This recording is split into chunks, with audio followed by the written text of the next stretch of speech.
years. The Constitutional Council was in a state of quiescence. He had not much to do. But the circumstances gave it something to do.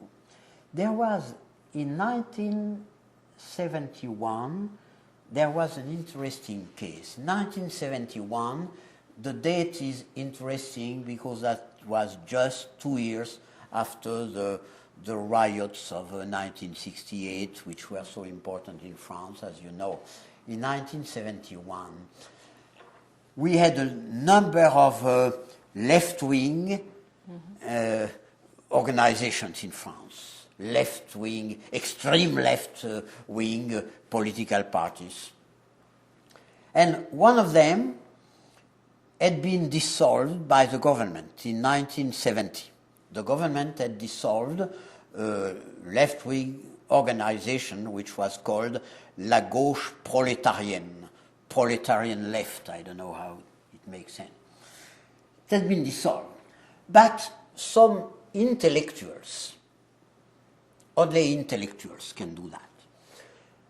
And especially Jean-Paul Sartre and Simone de Beauvoir reacted against this by creating a new left-wing political party which was exactly the same, with exactly the same bylaws and the same ideological basis. So it was an association, and you know that we have in France the principle of freedom of association since the law of statute of 1901. So the new organization went to the administration to deposit a statement because all you have to do if you want to create an association in France which has the legal personality is just to deposit a declaration at the administration. So they went, and the government ordered the local prefect. The prefect in France is a representative of the government in the département, to refuse the deposit, unless there would be some control by the judiciary about the legality of the objectives of the new organization.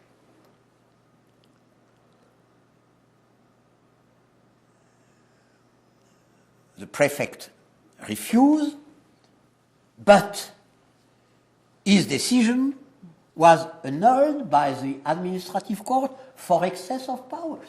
Exactly the sort of appeal I've just described. Excess of power. The prefect had no power to refuse the deposit of statement by an association since we have this principle of freedom of association. Okay, so far we are just in the traditional system of control. So that the government decided to present a bill before the parliament to decide that the prefect could refuse the deposit of a statement and until there was some control by the administration or even by the judiciary of the legality of this objective. So the bill was adopted by parliament. And at this time, the president of the Senate was in the opposition. So he brought a case to the Constitutional Council on the basis that the bill was not in conformity with the freedom of association, which was one of the principles recognized by the laws of the Republic, to which the preamble of the Constitution of 1958 makes reference.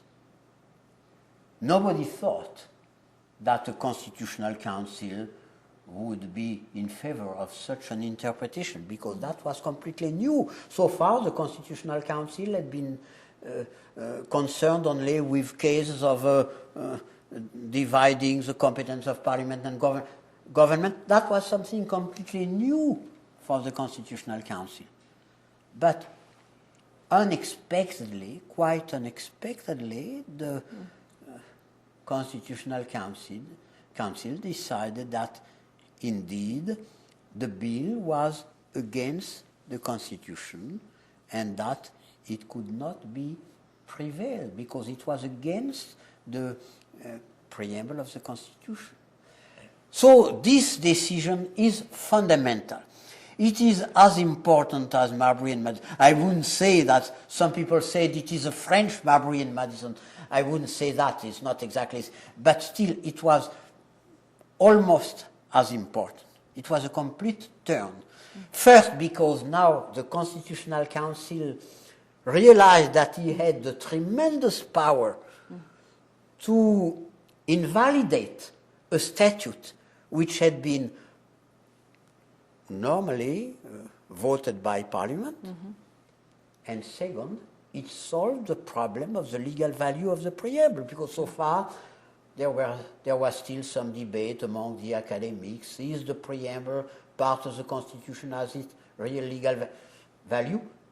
The matter was settled now because the Constitutional Council said that the bill was contrary not to any special provision in the Constitution itself, but it was contrary to one of the principles enumerated in the preamble. So that was a complete change in our legal system, in our legal order.